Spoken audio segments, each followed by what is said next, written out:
it's been quite astounding to watch what I think people aren't really paying attention to, at least on the Western observer side. One thing that I've noticed is that when it comes to these rising multipolar world powers like Russia, China, and even Iran, there's an incredible amount of consistency and a lot of work being done on the world stage to respond to this chaos. Even these nuclear talks, we saw Russia, China, and Iran all meet well before Trump intervened in this process. We have Saudi Arabia and Iran talking. That's a product of China's brokering the normalization deal. You also have the Russia-Iran strategic partnership being pushed through. That is now ratified. Talk about how these three powers are operating on the world stage amid all this chaos, because it's not just Ukraine. We have the U.S. foreign policy regime really just all over the place, very chaotic, attempting to navigate this rising multipolar world in a pretty aggressive fashion, but one that has shown lots and lots of cracks, I believe, in the U.S.'s armor. What's your thoughts? The rest of the multipolar world is more amorphous, but this Russian, Chinese, Iranian partnership, right, is proving to be a lot stronger and a lot more solid than a lot of people expected. The U.S. from the last few years to now is attempting to surge towards and to at least win some type of strategic victory over Russia in Ukraine, in the Middle East against Iran right now with this attempt, Trump's blustering attempt to sign a deal on my terms or I'll bomb you, to the trade war on China. And none of them are turning out the way the U.S., be it the previous administration or the current Trump administration, expected, right? Anytime they try to surge towards the one, they're left with the possibility that any, success against one of them would come at too much cost to their position against the other two, preventing them from having any victory. And the three of them are showing, levels of nearly complete diplomatic support, right? But also very strong economic support and cooperation between the three of them, and significant levels of military, technical partnership and some support among them, right? Russia doesn't need to see Chinese troops in the Donbass. Simply the China continuing and buying, ever greater amounts of Russian, resources and goods, enables Russia to do what they need to do to finish this conflict. At the same time, with pressure on Iran, you saw this coordination before Iran ever went into these quote unquote indirect talks with the U.S. They met with Russia and China and are shoring up a joint position, right? And what support they can expect going into this situation and what the advice from the other two sides was. So this all goes back to, I'm sure most of you out there have seen this, this video of Joe Biden in the 1990s, right? Talking to the press, then on the Senate Foreign Relations Committee, talking contemptuously about Russian objections to the expansion of NATO at the time and how, well, the Russians would just have to take it and they'd have to take Russian expansion down the throat because they couldn't do anything else. And he said that when the Russians threatened, well, we may have to, turn to the Chinese, he laughed. He thought it was hilarious. Yeah, go to the Chinese. Right? What, you going to go to the Iranians next? Ha, ha, ha. We're the only game in town. You're just going to have to take it. Well, here we are now, and we saw the Biden administration's foreign policy batter itself against that Russian, Chinese, Iranian partnership.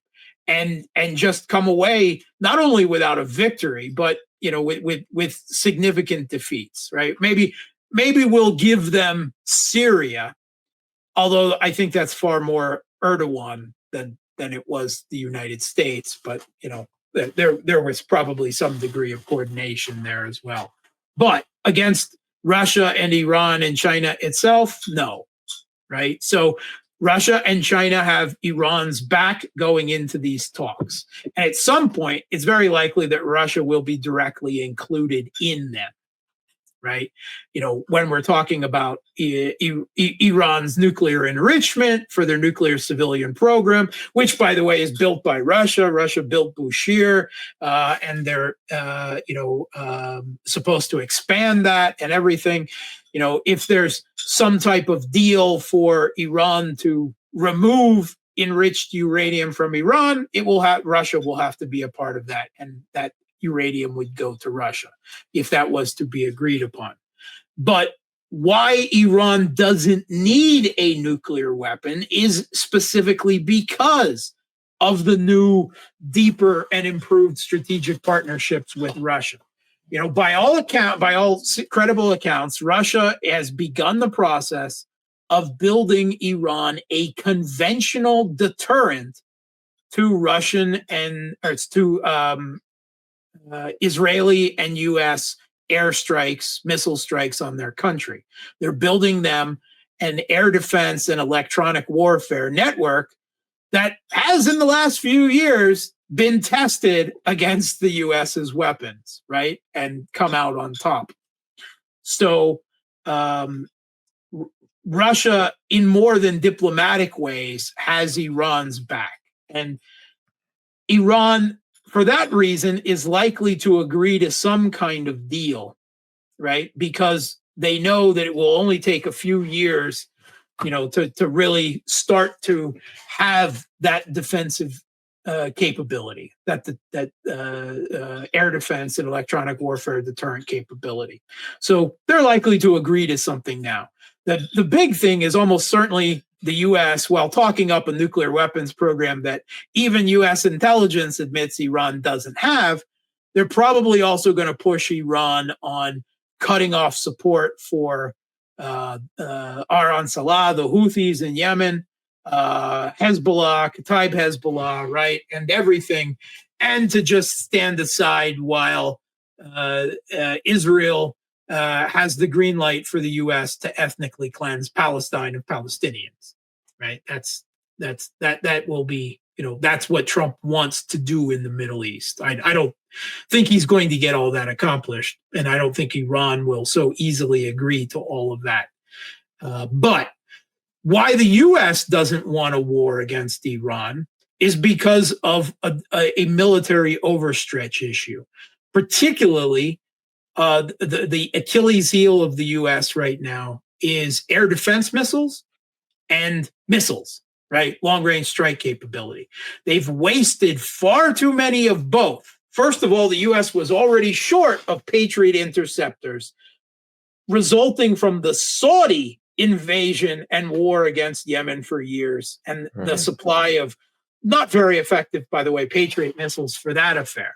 Then all of that it has sent Ukraine in terms of air defense missiles and ATACMS and other missiles that the even Jake Sullivan recently admitted didn't change operationally anything anyway, had no effect. Russia just absorbed it after taking a few hits and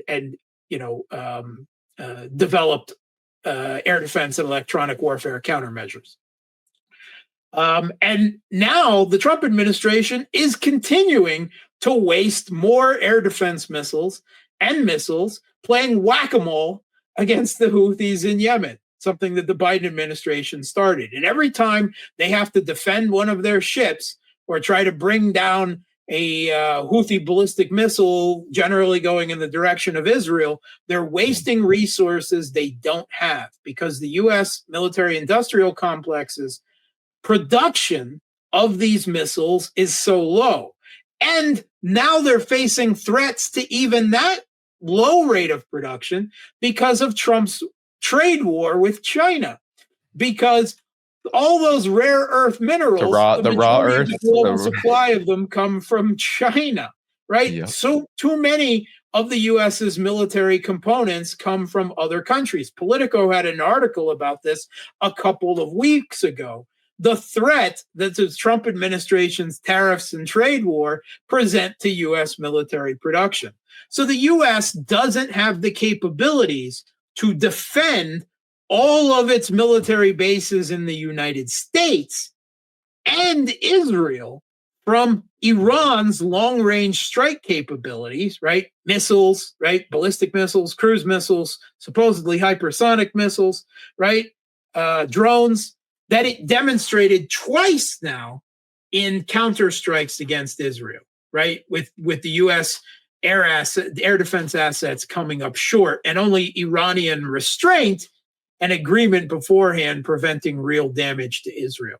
So the U.S., I think that what Trump is doing is mostly bluff and bluster, right?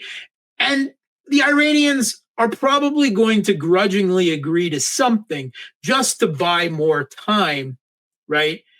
For Russia and Iran to jointly build Iran a defensive network against U.S. and Israeli airstrikes. So that's why I think that's on pause. Obviously, Trump is fully committed to a trade war with China. Obviously, he expected the Chinese to come begging and crawling to some kind of deal. I mean, which is wild. Yeah. I mean, that's an incredible assumption. I mean, obviously, I mean, wow. I mean, I think most of the rest of the world has respect for China as the other superpower at this point, right? But obviously, Trump did not. He boasted about how world leaders were coming, and he said literally begging to kiss my ass, right? And how much he enjoyed that. The contempt that he spoke against the rest of the world. And China just said, no, quid pro quo. No, quid pro quo, right? Now tariffs are, at ridiculous levels at both countries, and the U.S. is facing real problems. China just stopped buying all U.S. LNG and oil, right?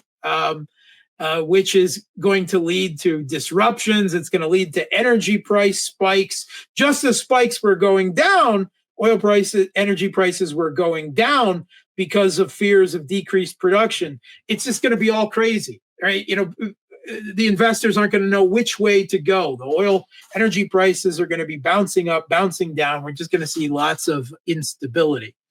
And there was an interesting bit about, we know that Trump had some kind of fixation with William McKinley. I guess obviously he actually read a book about William McKinley once, and his fascination with this, great power imperialism of the time, and McKinley's building the U.S. economy and the U.S. golden era on the back of tariffs and everything. Right? So that explains, one of the things that Trump is consistent about is his loves of the word tariffs. Right, that is practically.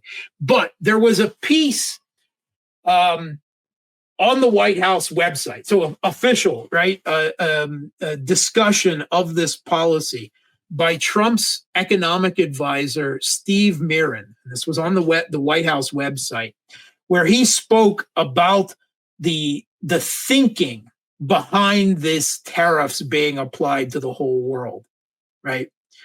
And basically, Trump has recognized correctly that the U.S. pursuit of global hegemony and primacy is too expensive for the U.S. to maintain, right?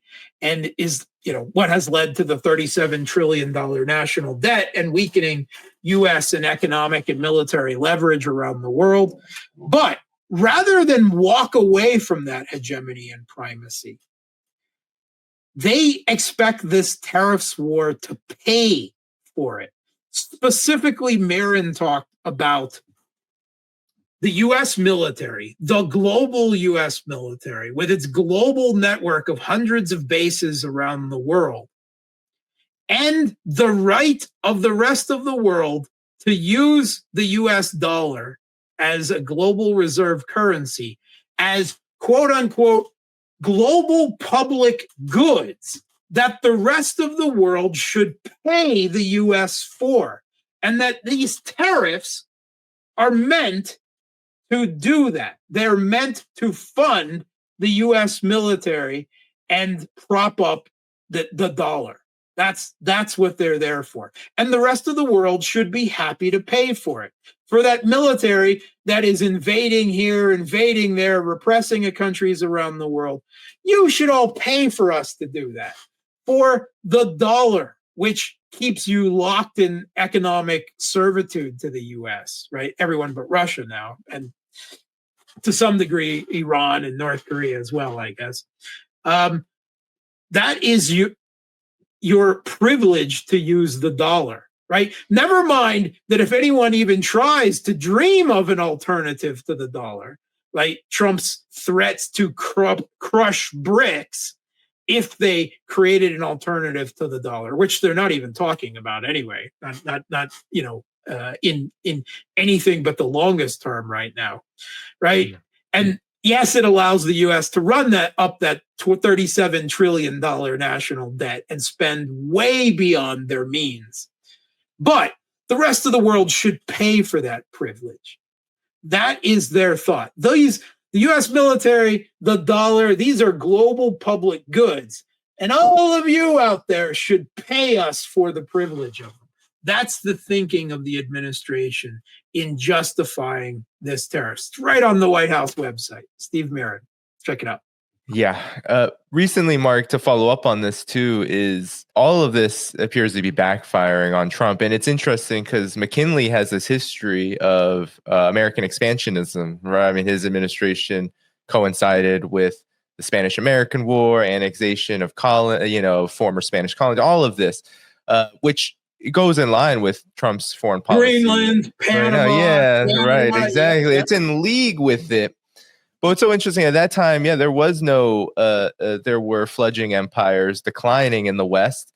But now there is a rising alternative. And Vladimir Putin just said that Russia has big plans with China. Talk about what these big plans could be, given that many had assumed that a lot of what Trump was doing, and it's becoming clearer and clearer now. I mean, there's the Wall Street Journal is literally leaking from Trump's administration. It's all about isolating China, these tariffs.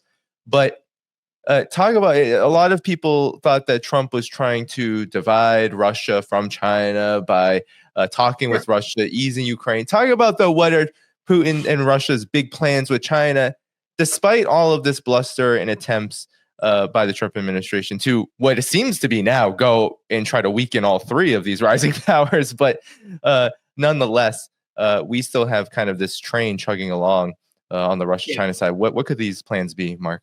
Okay, so first of all, Russian-Chinese military cooperability, constant drills with each other is ever increasing, right? So that, that's one level of it. Second of all, we've heard kind of hinted comments from the Kremlin that Russia and China are talking about some type of new Eurasian security architecture, right? Working it out between them and presumably others like Iran, right? So that may be something that goes beyond the, what there is with the Shanghai Cooperation Organization. And saying basically, well, if we can't agree on a new security architecture for Eurasia with the West, then we'll just make one on our own. So that seems to be something that is on the burner, on the back burner, maybe. But I think what he's really talking about is essentially Russian economic support for China going into this trade war. Right. I think that's the biggest issue. Ever increasing Russia and China trade. Right. Russia providing all the resources that China needs. China, giving China an increased outlet for consumer goods. If the amount being sent to America is obviously going to be reduced. And again, you're going to see the three of them economically cooperating to cover for each other as much as impossible while Russia's facing sanctions pressure from the West. China is facing tariffs pressure from the U.S., right? Iran sanctions pressure and threats of war as well. So increasing, we've got each other's back economically. And what I think you're going to see coming out of this global tariffs war, and remember that even if things aren't, back to the levels they were of the tariffs before this 90-day pause, everyone still gets 10%, right, across the board, and then selective other tariffs on top of that, right? Even if, we don't get back to seeing 70% sanctions against Vietnam or whatever. But the rest of the world is increasingly going to see BRICS as a haven against that, right? If the U.S. has given up on globalization, right, on U.S. terms, well, maybe then globalization on multipolar terms, BRICS can carry the standard for that. And I think that's what it's going to, rather than damage BRICS, and Trump was already boasting about destroying BRICS or some other nonsense like that. This is going to give BRICS increased relevance, and it's going to send more of the world to a sane, right, agreement-based economic alternative order to that of the chaos of the U.S. dictating things at the barrel of a tariff gun. So BRICS is going to be, I think, increasingly the alternative, the safe haven, where you can weather this storm while this is going on. And as always, the bedrock of BRICS and of the multipolar world in general is the Russian-Chinese bilateral relationship.